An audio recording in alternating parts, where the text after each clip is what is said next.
Começa agora o Gospel News. Hoje é segunda-feira, dia 27 de julho de 2026. E eu sou Karen Crisóstomo. Nós vamos juntos aqui pela Rede Gospel de televisão e também pelo YouTube Rede Gospel TV Oficial com as principais notícias do Brasil e do mundo. Vamos aos destaques de hoje. Você vai ver no Gospel News de hoje, Partido Liberal oficializa Flávio Bolsonaro como candidato à presidência da República. O presidente da Argentina e o primeiro-ministro de Israel estão apoiando o senador. Brasil nega vistos a funcionários do governo norte-americano e fala em tentativa de interferência no processo eleitoral. Presidente Lula recebe apoio do líder chinês em meio às novas tarifas norte-americanas. Estados Unidos e Irã paralisam os ataques na guerra e preço do petróleo volta a cair. Motorista embriagado atropela e mata gari em São Paulo. Ele foi preso em flagrante por homicídio. E você vai ver também o drama das autoridades europeias em meio a uma nova onda de calor.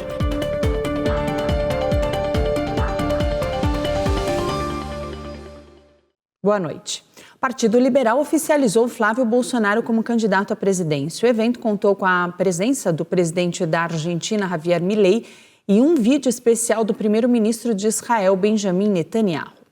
Flávio Bolsonaro foi nomeado candidato do Partido Liberal às eleições presidenciais de outubro. O senador carioca foi oficializado na convenção partidária do PL em São Paulo, na qual ele se assumiu como herdeiro político do pai, o ex-presidente Jair Bolsonaro, em prisão domiciliar. Mas eu garanto a todos vocês, eles não vão nos intimidar, porque eu posso ser mais calmo, mais sorridente, mais tranquilo e moderado. Mas aqui tem sangue de Bolsonaro. O evento contou com a presença de diversos aliados, entre eles o presidente ultraliberal argentino Javier Milei, que garantiu que o socialismo latino-americano está sendo erradicado eleição após eleição. Considero que o Flávio é a pessoa que hoje pode barrar Lula e se colocar à frente de uma verdadeira mudança para todos os brasileiros. Em prisão domiciliar, após ser condenado por tentativa de golpe de Estado, o ex-presidente Jair Bolsonaro se fez presente através de um vídeo gerado por inteligência artificial, já que a justiça o proibiu de se manifestar politicamente enquanto cumpre pena. O primeiro-ministro de Israel, Benjamin Netanyahu, enviou um vídeo de apoio a Flávio. Cerca de 1.000 apoiadores estiveram presentes na convenção, muitos com a camisa amarela da seleção brasileira, que os apoiadores de Bolsonaro adotaram como símbolo. Eu sou direita, sou empresário, sou tudo, quer dizer, eu tenho que estar com o Flávio. Não tem outro candidato que vai tentar fazer a minha cabeça para mudar. Contra tudo e contra todos, nós vamos vencer. O Brasil vai vencer. Junto com uma nação forte, nós vamos vencer. Apesar de ter conseguido empatar nas pesquisas em março, Flávio perdeu força com a revelação de mensagens em que o senador pedia dinheiro a Daniel Vorcaro, um banqueiro preso por um escândalo de fraude. Um atrito com a madrasta Michele Bolsonaro, fundamental para conectar o movimento de Bolsonaro com o eleitorado feminino e evangélico, também pode ter atrapalhado a imagem de Flávio. Uma pesquisa publicada na sexta-feira pelo Datafolha apontava 43% das intenções de voto para o filho de Bolsonaro no segundo turno, contra 48% para Lula. O Partido dos Trabalhadores acionou o ministro do STF, Alexandre de Moraes, após um vídeo de Jair Bolsonaro produzido com inteligência artificial ser exibido no evento. Segundo a sigla, isso pode configurar descumprimento das restrições. O ministro da Fazenda, Dário Durigan, rebateu as falas do presidente da Argentina e chamou Javier Milei de palhaço. No final de semana, Milei chamou o ministro Alexandre de Moraes de lixo careca e mencionou o presidente Lula como presidiário ladrão. E o Brasil negou o visto a 2 funcionários do governo norte-americano. Uma reportagem do jornal Washington Post afirmou que eles viriam ao Brasil para levantar dúvidas sobre o sistema de votação. O Brasil negou vistos a 2 funcionários dos Estados Unidos que pretendiam se reunir com autoridades eleitorais a menos de 3 meses das eleições presidenciais. De acordo com uma fonte diplomática, a decisão foi tomada diante do risco de instrumentalização política. A negativa abre um novo capítulo nas tensões entre os governos do presidente Luiz Inácio Lula da Silva e de seu colega americano Donald Trump. Em outubro, Lula disputará a reeleição com o senador Flávio Bolsonaro, filho do ex-presidente Jair Bolsonaro, em prisão domiciliar por tentativa de golpe de Estado. A fonte brasileira relatou que, em 20 de julho, os Estados Unidos pediram vistos para 2 funcionários que viajariam em missão para tratar com autoridades eleitorais de questões de liberdade de expressão relacionadas com as eleições. Mas chamou a atenção que os vistos fossem pedidos quase simultaneamente a um encontro entre Flávio Bolsonaro e diplomatas estrangeiros, no qual o candidato do PL questionou a confiabilidade do sistema de votação eletrônica.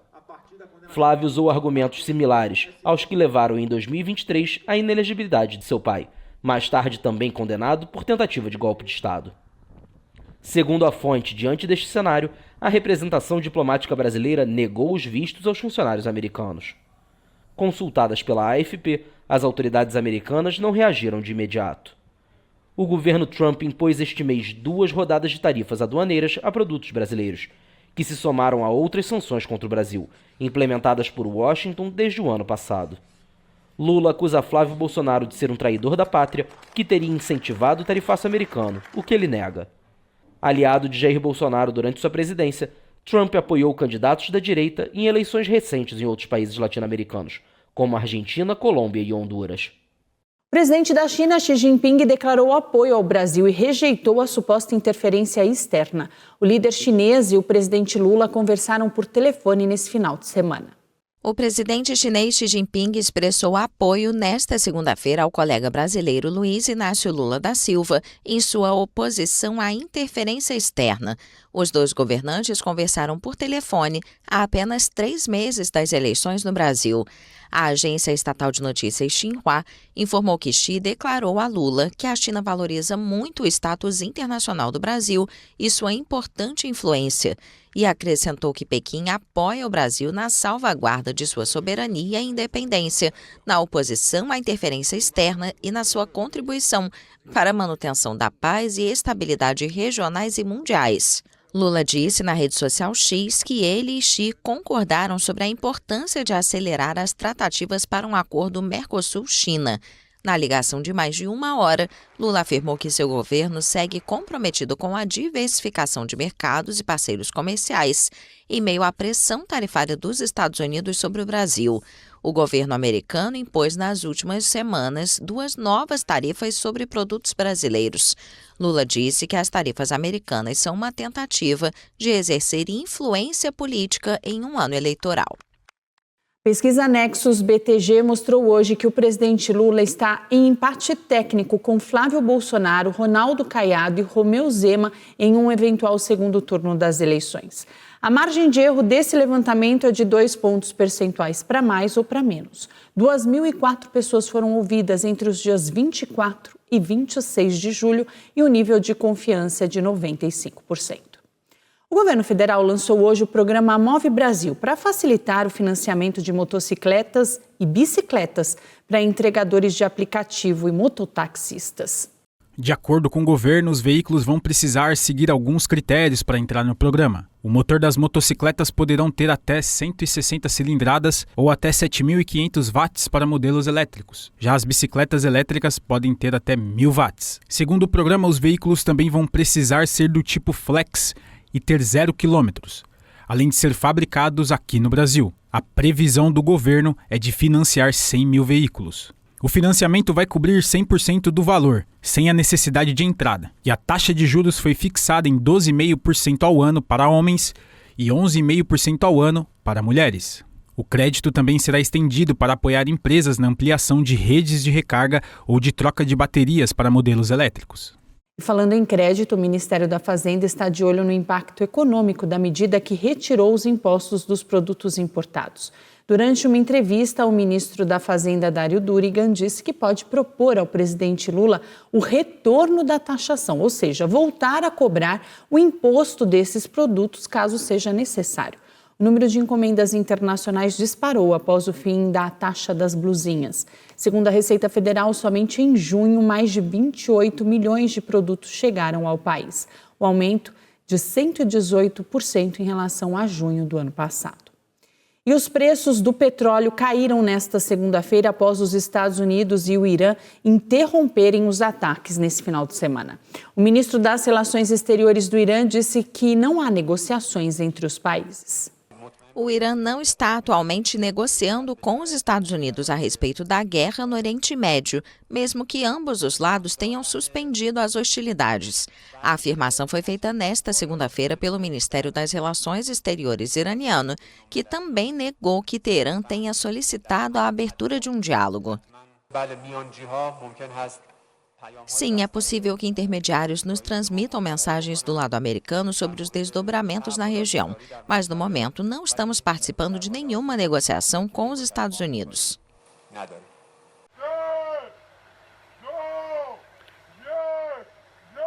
As hostilidades entre o Irã e os Estados Unidos foram retomadas no início deste mês após o fracasso das tentativas diplomáticas em meio a um impasse sobre o Estreito de Hormuz.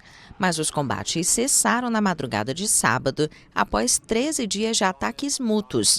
O porta-voz criticou os Estados Unidos, afirmando que sua conduta nos últimos anos tem se assemelhado à de uma máfia que não respeita regras nem leis. O Irã insiste em manter o controle sobre a administração do Estreito de Hormuz, incluindo a cobrança de pedágio pelos serviços. A televisão estatal iraniana informou nesta segunda-feira que a Guarda Revolucionária Iraniana impediu a travessia de 6 navios pelo estreito após estes tentarem utilizar rotas não autorizadas por Teherã. Um tiroteio em Seattle, nos Estados Unidos, deixou 3 mortos e pelo menos 4 feridos. Um suspeito foi preso e o outro segue foragido. Um tiroteio perto do emblemático Space Needle de Seattle deixou mortos e feridos. A polícia local anunciou a detenção de um suspeito e procura outra pessoa após o incidente ocorrido durante o festival gastronômico Bite of Seattle, em uma popular área turística da cidade do noroeste dos Estados Unidos, conhecida pelo Space Needle, uma torre de observação construída para a Exposição Mundial de 1962. A polícia informou que disparos foram ouvidos por volta das 6 da noite no horário local. 2 pessoas trocaram tiros e 2 armas foram recuperadas.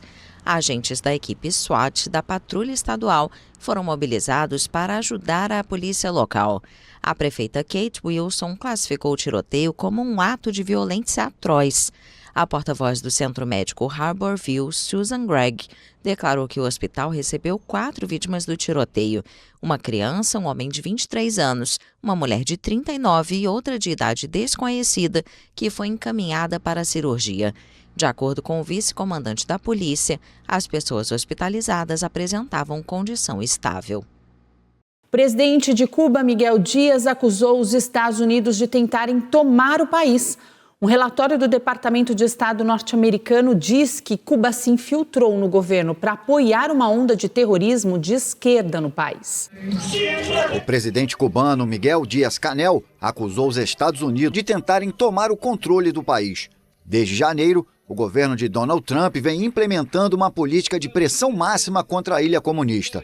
Além do embargo econômico em vigor desde 1962, impôs um bloqueio ao petróleo e uma série de outras sanções contra empresas e autoridades cubanas. Denuncio que Cuba é vítima de um genocídio premeditado e frio. O governo dos Estados Unidos concebeu e implementou conscientemente uma política de sufocamento econômico máximo contra o povo cubano. Essas medidas provocaram uma queda drástica no turismo e na entrada de divisas estrangeiras, além da saída de inúmeras empresas internacionais. As sanções mais recentes, anunciadas na quinta-feira, têm como alvo o Programa de Missões Médicas de Cuba no exterior, uma das principais fontes de receita do país. Cuba não é a primeira nem a última vítima desse tipo de guerra, que bloqueia, sufoca e busca provocar agitação social, com o único objetivo de impor governos alinhados aos interesses imperiais. Protestos ocorrem regularmente em Havana, especialmente à noite, com moradores batendo panelas e queimando pilhas de lixo nas ruas para expressar seu descontentamento com a escassez de alimentos e as constantes interrupções no fornecimento de energia e água. Em julho, o país sofreu 3 apagões nacionais que afetaram seus 9.400.000 habitantes. O tufão Noul tocou o solo chinês nesse final de semana. 340.000 pessoas precisaram deixar as casas. O tufão Noul tocou o solo. Diversas áreas do sul do país estavam em alerta máximo para possíveis inundações diante da tempestade mais forte do ano até agora. As previsões levaram as autoridades a retirar mais de 340 mil pessoas de suas casas e a suspender atividades de trabalho, serviços ferroviários e voos. Antes de ganhar força no sábado sobre o mar da China Meridional, o Noul deixou um rastro de destruição ao passar pelo extremo norte das Filipinas. Segundo a Agência Nacional de Gerenciamento de Desastres, 3 pessoas morreram e uma está desaparecida. As precipitações na China causadas pelo tufão podem se estender até terça-feira, incluindo províncias distantes ao norte. Algumas regiões da província de Gansu, afastadas da trajetória do Noul, também registraram fortes chuvas neste domingo, o que levou as autoridades locais a emitir alertas meteorológicos. Xuanximen, um destino turístico no noroeste do país, sofreu uma enxurrada repentina que deixou cerca de 10 mortos e cerca de 20 feridos.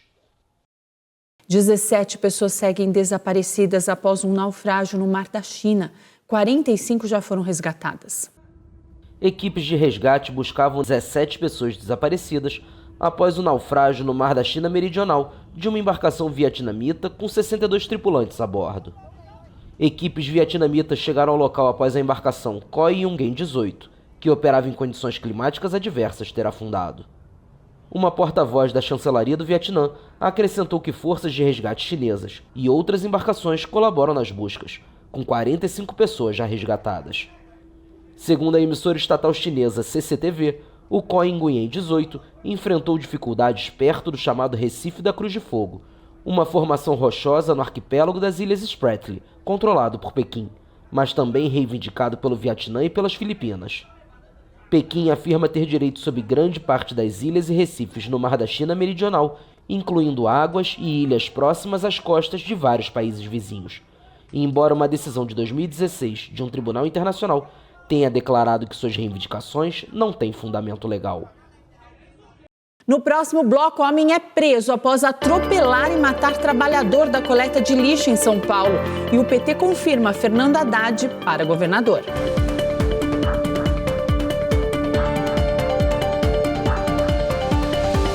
Uma câmera de segurança registrou um momento em que um carro bate em um pedágio no interior de São Paulo. O motorista morreu. As imagens são impressionantes. O veículo aparece em alta velocidade e, em seguida, atinge uma cabine. É possível ver que o carro foi lançado em direção ao teto. Parte da cobertura desabou e atingiu outros veículos parados no local. Não houve registro de outros feridos. O motorista, que viajava sozinho, chegou a ser socorrido e levado ao hospital de Jaguariúna, mas não resistiu aos ferimentos. O caso foi registrado como homicídio culposo na direção de veículo automotor. Um trabalhador da limpeza urbana de 19 anos morreu após ser atropelado na Barra Funda, na zona oeste de São Paulo. O motorista estava embriagado e foi preso em flagrante. Segundo a Polícia Civil, Diego Rafael da Silva atuava na coleta de lixo e recolhia containers na parte traseira de um caminhão de limpeza antes de ser atingido. A vítima chegou a receber os primeiros socorros de uma médica que passava pelo local e em seguida foi atendida por equipes do Corpo de Bombeiros e do SAMU, mas não resistiu. O motorista, um homem de 53 anos, apresentava sinais de embriaguez. O teste do bafômetro apontou 0,73 miligrama, valor acima do limite previsto na legislação. Ele foi preso em flagrante. A Prefeitura de São Paulo manifestou solidariedade aos familiares, aos amigos e aos colegas de trabalho da vítima e informou que as circunstâncias da ocorrência estão sendo apuradas pelas autoridades competentes. O Partido dos Trabalhadores confirmou a candidatura de Fernando Haddad ao governo do estado. Márcio França é o vice na chapa dele em São Paulo. O evento aconteceu em Campinas, no interior de São Paulo, e contou com a presença do presidente Lula, do vice Geraldo Alckmin, além de Simone Tebet e Marina Silva. No discurso, Fernando Haddad fez críticas à gestão do atual governador de São Paulo. Ele fez ataques às privatizações da Sabesp e também das linhas de trem do estado. O presidente Lula disse que essa eleição será inédita porque os adversários vão usar inteligência artificial para inventar mentiras. O petista também aproveitou o tempo para criticar possíveis interferências no processo eleitoral. Fernando Haddad vai enfrentar um governo estadual consolidado e muito bem visto pela população paulista. Desde a chegada ao Palácio dos Bandeirantes, Tarcísio concluiu obras na capital e no interior. Na capital, ele inaugurou 2 linhas de metrô. O atual governador também anunciou projetos para estender o transporte público sobre trilhos para o interior do estado, além de melhorar as rodovias. Uma pesquisa Datafolha publicada no início do mês mostra que a aprovação de Tarcísio chega a 45%. Um acidente entre um carro e uma van da prefeitura de Rubim deixou 5 mortos e 6 feridos no interior de Minas Gerais. A dinâmica do acidente ainda vai ser investigada, mas as autoridades já sabem que os 2 veículos seguiam em sentidos opostos quando a colisão ocorreu. E a seguir, autoridades europeias entram em alerta com nova onda de calor e os gols do Campeonato Brasileiro.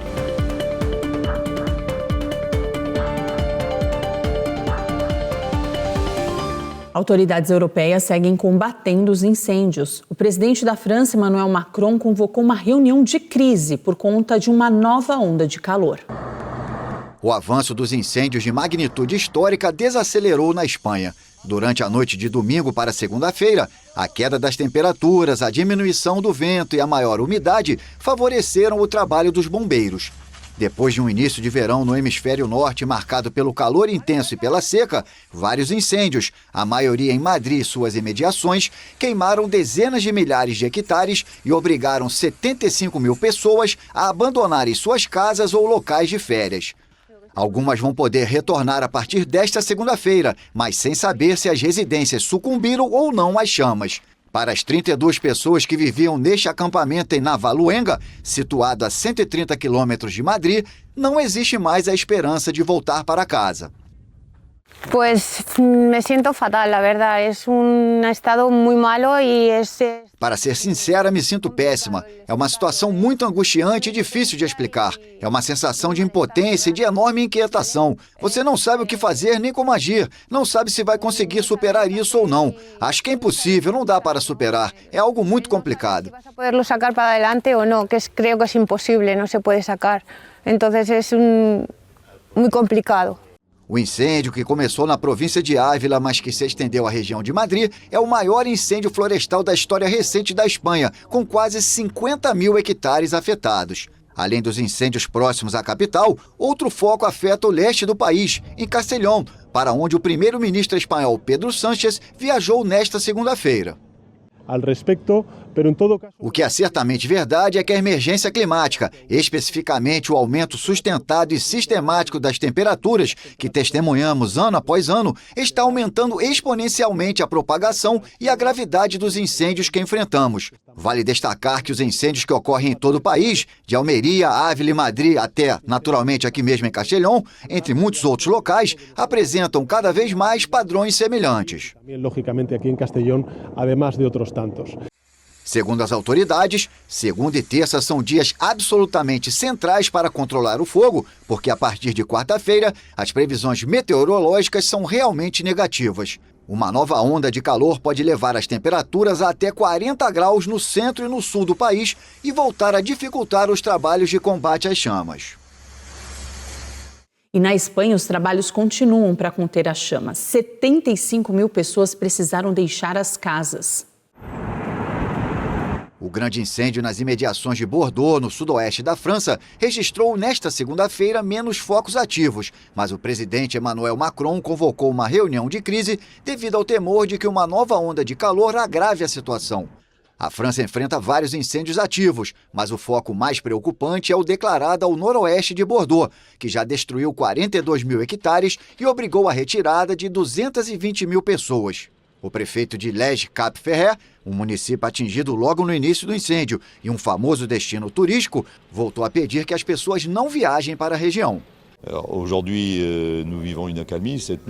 Hoje estamos vivenciando uma trégua. Durante a noite caíram alguns pingos de chuva, mas esse alívio é apenas temporário. As condições meteorológicas para as próximas horas são desfavoráveis. A massa de ar está secando, os ventos estão mudando para norte e nordeste, ou seja, ventos secos, e a previsão é de que as temperaturas ultrapassem os 35 graus. Portanto, estão reunidas todas as condições para que o incêndio volte a ganhar força. Peço cautela e vigilância e solicito às pessoas que não entrem em nossa região. J'appelle à la prudence, j'appelle à la vigilance, je demande aux gens de ne pas rentrer sur notre territoire. Os bombeiros não podem baixar a guarda diante da onda de calor prevista a partir de terça-feira, com máximas de até 40 graus. Segundo a Prefeitura de Bordeaux, o incêndio destruiu 240 residências. As chamas não provocaram vítimas civis, mas 84 bombeiros ficaram feridos. Ao longo de algumas estradas, se percorrem dezenas de quilômetros de floresta carbonizada e ainda fumegante. As florestas sofrem incêndios com mais facilidade porque a vegetação e os solos europeus estão muito secos há meses, um fenômeno agravado pela mudança climática e pelas recentes ondas de calor excepcionais. No Brasileirão, o líder Palmeiras perdeu em casa para o Atlético Mineiro. Vamos ver. O Santos empatou com a Chapecoense na Vila Belmiro. Neymar abriu o placar logo após uma jogada rápida dentro da área. No início do segundo tempo, Márcio Antônio empatou a partida. Alguns minutos depois, João Ananias tentou cortar um cruzamento e fez contra. No finalzinho da partida, o Peixe teve um pênalti marcado. Neymar foi para a bola e empatou. Bahia e Corinthians ficaram no empate na Arena Fonte Nova. Anglieri abriu o placar logo aos 8 minutos. Mas no final do primeiro tempo, David Duarte empatou. Flamengo e São Paulo também ficaram no empate no estádio do Maracanã. Léo Pereira fez para o rubro-negro. Caleri empatou de cabeça para o tricolor paulista. O líder Palmeiras recebeu o Atlético Mineiro no Nubank Park. Vitor Hugo abriu o placar logo após uma falha do goleiro Carlos Miguel. Félix Anderson empatou para o Verdão, mas logo em seguida Carlos Miguel saiu estranho do gol e Igor Gomes deu a vitória para o Galo. E o Gospel News desta segunda-feira fica por aqui. A todos vocês uma ótima noite. Amanhã a partir das 7h30 estamos de volta com as principais notícias do Brasil e do mundo. E até lá você fica muito bem informado no YouTube Rede Gospel TV Oficial e também no Spotify Gospel News em 3 minutos. Uma boa noite a todos e até amanhã.